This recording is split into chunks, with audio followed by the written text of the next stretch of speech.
You're probably wondering what's actually going on in the economy, and today we are going to look at that. In this video, I'm going to break down what has happened with the unemployment rate. It was a surprise to some, and then we're going to look at the factors where even the rich are experiencing inflation. I'm going to tell you why. It's a little bit of a comedic reference, and then we'll talk about what you need to be doing. All of these things are interconnected, and I will bring you all the details you need to know. First things first, let's begin by talking about the jobs situation. Now, this is definitely a mixed bag. Unemployment rate unexpectedly rose to 3.8% in August as payrolls increased by 187,000. They are always going to have these estimates. If they beat them, oh, it's so wonderful. If not, well, then who knows? But the interesting thing is that if it's bad, then the market loves it because that means that the Federal Reserve can print more money. And that's really what the markets are looking for. And so it's a really odd circumstance right now today because investors know that at some point the quantitative easing, that drip, is going to be put inside of the financial markets, but not yet. So there's more details here where you can see for yourself that, I mean, the what they call, I couldn't believe it, but in CNBC they said the quote real unemployment rate jumped to 7.1%. And what do they mean there? That is the U6 unemployment rate. People are like, what's going on? U6, what is this guy even talking about? There's U3, that's the one that the BLS is going to tell you about. And then there's the U6 unemployment rate. And that means basically you're working a full-time job and suddenly they say, no, we got to slash your hours. We're only going to give you 3 hours a week. And say, hey, that's part-time hours. I need full-time hours. Well, I'm technically employed, but not at the level I would like to be. Then they go as part of the U6. That's 7.1%, even using their own statistics. So just imagine that. So the real rate is quite off from where we would see, the U3 unemployment rate, but even that has risen. So keep that in mind, and I'm going to show you something that's really interesting. This is talking about the dollar store. We're talking about Dollar General. We're talking about Dollar Tree. They're experiencing the same thing. Our core customers continue to tell us that they feel financially constrained. Her savings are gone, and so certainly she is still living with the inflationary pressures.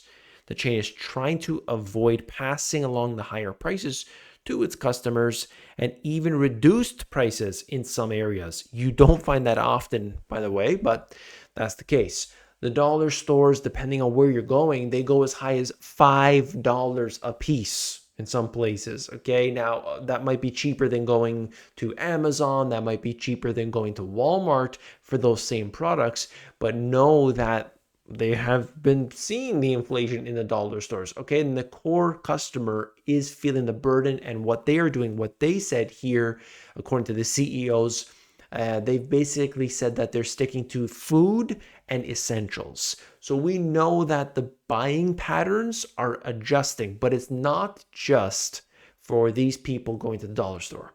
Okay, it's actually affecting even the rich people too. And I want to talk about that in a second. But understand that people's priorities, in my opinion, and oftentimes they're not set straight. Okay, you could see from this Wall Street Journal article how it says, to pay for weight loss drugs, some take second jobs and ring up their credit card debts. So you're going to pay $10,000 a year for these weight loss drugs, but you're not going to get what you need. You're going to be going to the food banks and so on. Is that what you're telling? Well, not exactly. But the point is that people are willing to spend money. It just depends on what. If you're willing to do this, these credit card bills being racked up at 20%, the value that you associate with that must be pretty high. That's the circumstance we're in today, okay? This is talking about basically cable. One of the biggest cable companies in the United States has said cable TV is dead. Okay. And so I just want to make it clear that some industries, they might be big companies, they might have lots of customers, but industries are being disrupted and things are changing. So as an investor or as a person just working for a company, you got to be real about your circumstances? Is this position that you are currently in, or you're a business owner, is my customer going to be here in the next 2 years, in the next 5 years? If not, you got to start taking action today. We'll talk more about that at the end. If you appreciate this message so far, hit that thumbs up, okay? Hit that thumbs up. That helps me out a lot, okay? Now look at it. Crazy, but luxuries inflation has far outpaced ordinary inflation. Can you believe this? Look, cost of living extremely well index, okay, that's luxury prices versus the CPI. Unbelievable. Luxury prices, the rich people have seen the higher price increases than the general, inflation as we look at it. All right, but the difference is they've got more cushion. The rich person, if they're making $1 million a year, if their food prices doubled, if their, Hermes bag that they buy has doubled, it's okay because they can take that. The average person, they can't. In fact, I'll show you some more information around that. And this is for investors. Corey, if you're listening, keep an eye on this, okay? French luxuries trump U.S. technology on profit growth. Look at that.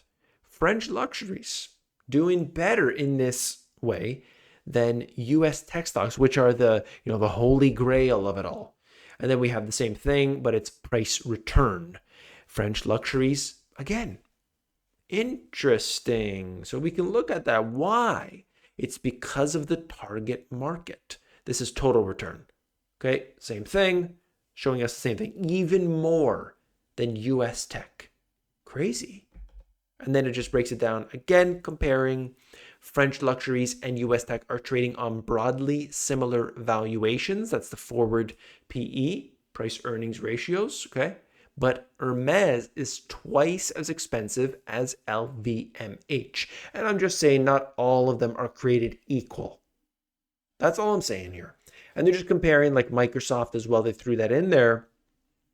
And you could see it for yourself. What I do see with the luxuries, and the reason I mention this is that there is a market out there for the high end. And if there's a recession, if there's job loss, these people don't operate under the same, same situation as the average person. They're not dealing with that. They don't have that issue. And so they're going to buy that bag. They're going to buy the handbag that's $11,000. They're going to buy the watch that's $20,000. It just doesn't matter to them what's going on. It's just like the art market, fine wine, collectibles. They don't have recessions. And people they got to get this right. You got to know where your money is at. Multiple job holders. Look at that. You can see for yourself how we have experienced this over the last while, where more and more people are taking on second jobs. And it's great to take on a second job. I think a lot of people should work their 9 to 5 that they've got going on, and it's, that's what pays the bills. And then maybe they love golf. So they go work at the golf course on the weekend for a few hours, and maybe they get a free membership as a result. Maybe at the end of their shift, they can hit a few balls. They enjoy that. Great. That's a good thing. That's nice. Okay. It's not so much work. It's something enjoyable, make a few bucks, and then this and that. That's not what's happening here. People can't pay their bills. They're trying to get the diet medications and needles and stuff, I guess. And this is what they're running into. That is, to me, unfortunate just to see this. And then you look at it. I mean, where are the jobs? Take a look. You see the jobs numbers, and they would lie to your face, of course, but you're here for the truth, and that's what you get here. Full-time is actually declined significantly, but part-time has increased dramatically. So these job numbers are out of whack. And that's why you came here. If you appreciate it, hit that thumbs up, because that's what we're talking about. The reality of the circumstance is that the jobs scenario, it's not so linear. It's all over the place. Yeah, part-time is better than nothing, but is it paying the bills? For a lot of people, not really. And what can they do about that? Talk about in a second here. I just want to show you with an example of oil. It has risen to over $85 a barrel at the time of this recording. That is more inflation that people are feeling. That's going to increase the price of transportation as a whole, not just for you at the pump, but of course, when oil goes up, everything else kind of goes up too. And so that's what we need to understand, okay?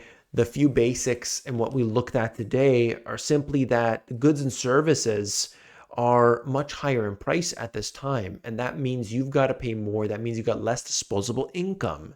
All right. People are taking on second jobs, and we have the dollar store as being an indication of what's going on with people in everyday expenses. What can you do? I don't want you to feel hopeless, because you shouldn't. That's not how we should take this information. We have to take it head on. We got to admit for ourselves, okay, here's a scenario and here's what I'm going to do about it.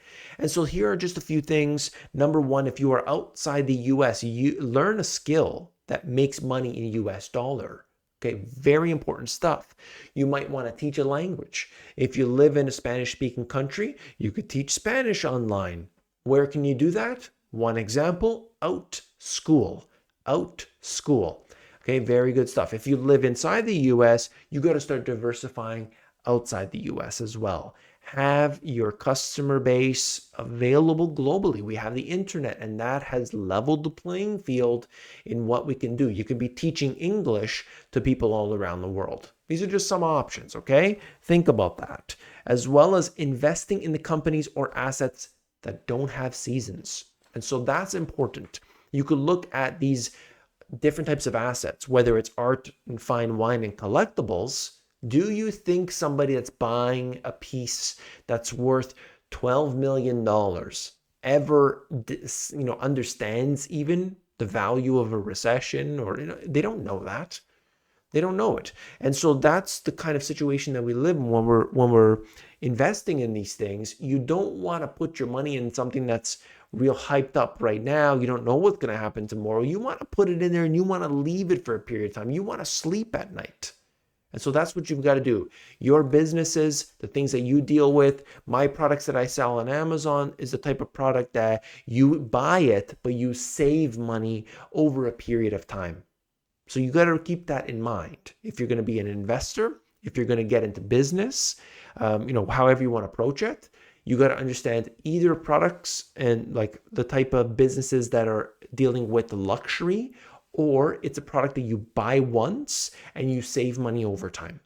So think about that clearly. I hope that this was helpful to you. You want to get more information? Well, obviously you got to get on the Discord. We are nearing 1,300 people here, like-minded people, and at any given time, 100 of them are all going to be online. You could talk to them, message them. You can get with me too, because on here I'm in there every single day, and there's going to be all kinds of stuff that I'm going to be adding in the next week or so. So stay tuned for that. Link in the description, totally free, of course. And comment of the day, you didn't think I'd forget. Check it out. Not Nostradamus, which was funny because on this video, I made a joke about Nostradamus. The Case-Shilling Housing Index has a bubble metro of Los Angeles, Orange County at 407 as of June 2023. Home prices would need to fall by 75% in LA to go back to the historical index norm. What a wild world we live in. I want to thank you for that comment. These are the type of things I'm seeing every day from you in the comments, and so I do appreciate that very much. It's a wacky and wild world. I'll see you on the next one. Take care.